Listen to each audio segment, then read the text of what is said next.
Hello everyone, and welcome to Hill Street. Today's story is What Are Friends For? By Alex J. Hickey. If you end up enjoying this story, please leave a like, and if you enjoy hearing stories from me, please subscribe and become a resident of Hill Street and let me know how I'm doing in the comments. Now, let's get to this nightmare. The scratches were deep. Blood had been drawn. The fact that they were self-inflicted were testimony that something was undoubtedly not right with James. The restraints creaked with every sharp, rigid movement he made. The sound he let loose made all of their blood run cold. It started very low, almost animalistic. The sound gained in volume and pitch, until their ears felt as though some psychopath had embedded a fork into each of them and was scraping inside with the utmost vigor.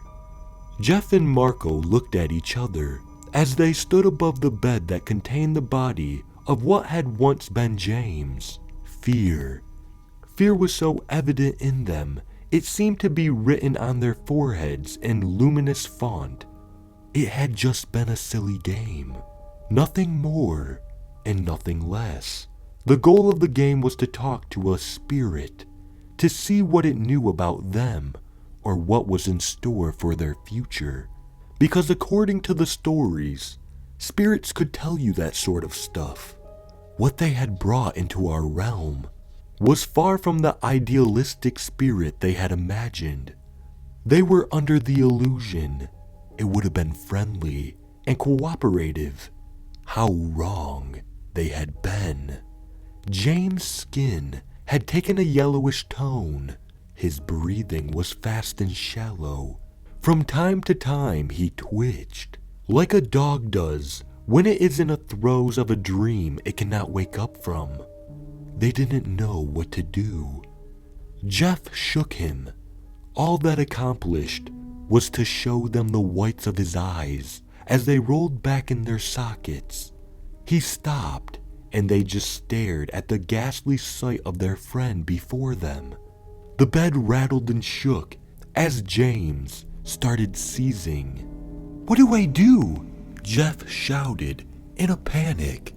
"Open his mouth and hold his tongue so he doesn't bite it off," came Marco's reply.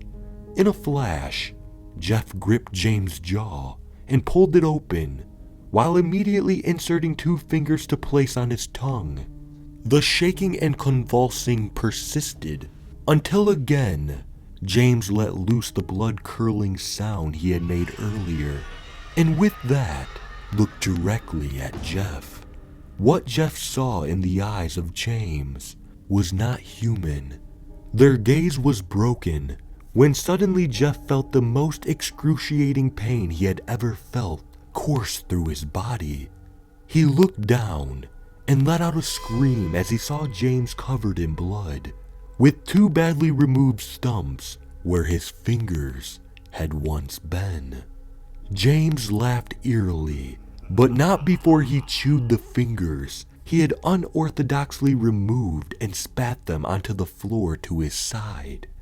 Jeff screamed until his throat was raw, all while holding his maimed hand. His fingers laid on the floor in front of him, chewed in such a manner they no longer really looked like fingers any longer. In shock, Jeff reached down with his good hand and picked up his lost appendages, cradling them close to his chest and crying.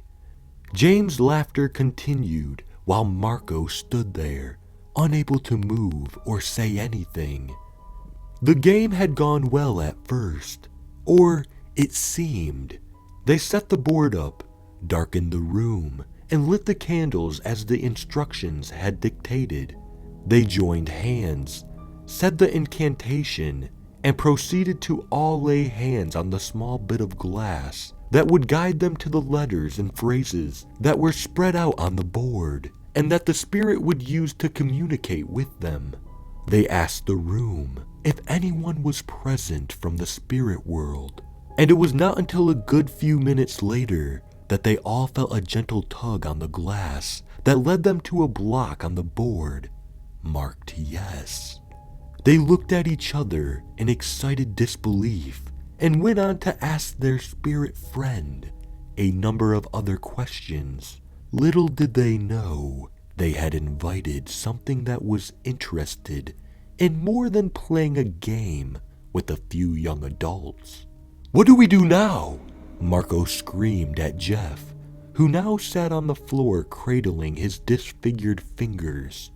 Jeff was of no help, and James continued laughing.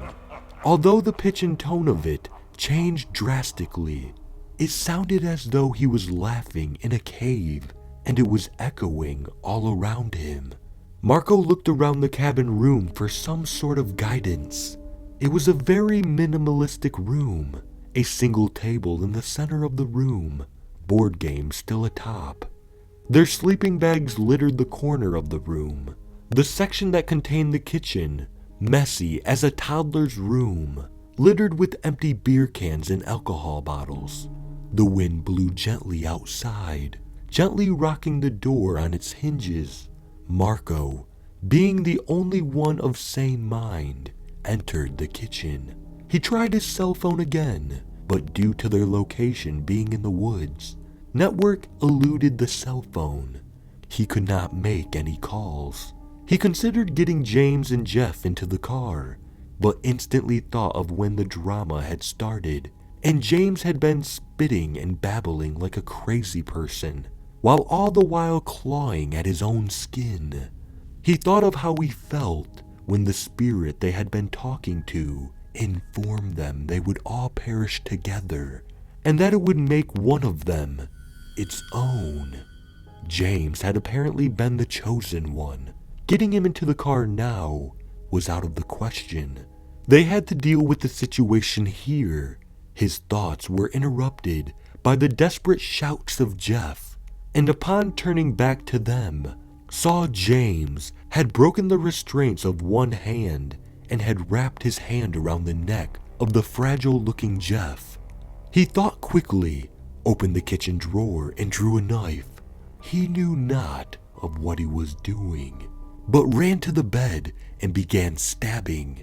The knife penetrated James' chest over and over, each time opening a wound from which blood and a foul stench poured forth from. He stabbed and stabbed until his arm gave up on him and he could stab no more.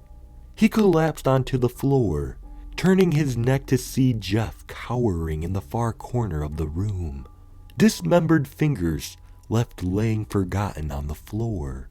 The smell became too much, and Marco began wrenching. The vomit projected from his mouth, covering the floor, creating a disgusting mess of blood and vomit. He vomited until he was throwing up bile. The knife he had used, lying covered in blood at the edge of the bed, untouched by the vomit at least. The cloth they had used as restraints hung from the bedpost. Marco rose to his feet and walked tentatively to the bed, eyes open and chest gaping with knife wounds. The smiling face of James still seemed animated. Looking at the body, Marco felt nothing. What lay dead before him was no longer the man he had known since he was a child. What lay before him was something else. Gathering himself, Marco walked out of the shed and proceeded to dig a hole right behind the cabin. He dug and dug, oblivious to the rain that had began to fall to the earth, cleaning the earth and washing away all that is wrong in the world. He finished the hole and went back into the cabin. He dragged the body of it off the bed, through the vomit and blood mixture, and out of the cabin. The wounds poured blood onto the floor, trailing it all the way out. The rain did its job and washed every speck of it away with the dirt. He dropped the body into the hole and covered it with dirt. Walking back into the cabin, he put Jeff's arm around him and hoisted him up. They left the cabin without collecting any of their belongings. Marco loaded Jeff into the passenger seat of the car and got into the driver's seat. Without even looking back, he drove like the devil was behind him. He did not stop until he had reached his house, 60 kilometers away. Still wearing clothes, he opened his shower and pulled Jeff in with him to wash the blood and dirt off. The bleeding had stopped, but he would need medical attention. It was late at night now, the rain still pounding away. He would give Jeff some painkillers to knock him out and would take him to the hospital first thing in the morning. He put Jeff in the guest bedroom after having sedated and dressed his friend in some of his bedclothes. He, Marco, was still in shock. His mind had not yet comprehended all that had happened, let alone that he had killed his friend. He got into his bed and pulled the covers up to his chin. God, it felt good to be in a comfortable bed. He was exhausted. He had survived an ordeal. His eyes fluttered and he drifted off to sleep. Not long after he fell asleep, he was woken by the same pungent smell that had been let loose when he had killed James.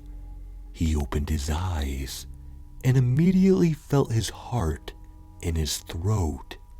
James sat on the edge of his bed, blood and mud still covering him, the stab wounds evident in the weak glow of light coming from the conjoined bathroom. The voice that came from James' mouth was not his. It sounded as though 5 people were speaking in unison. "Hey buddy, I'm back. All for one, and one for all. Where I go, you go." Darkness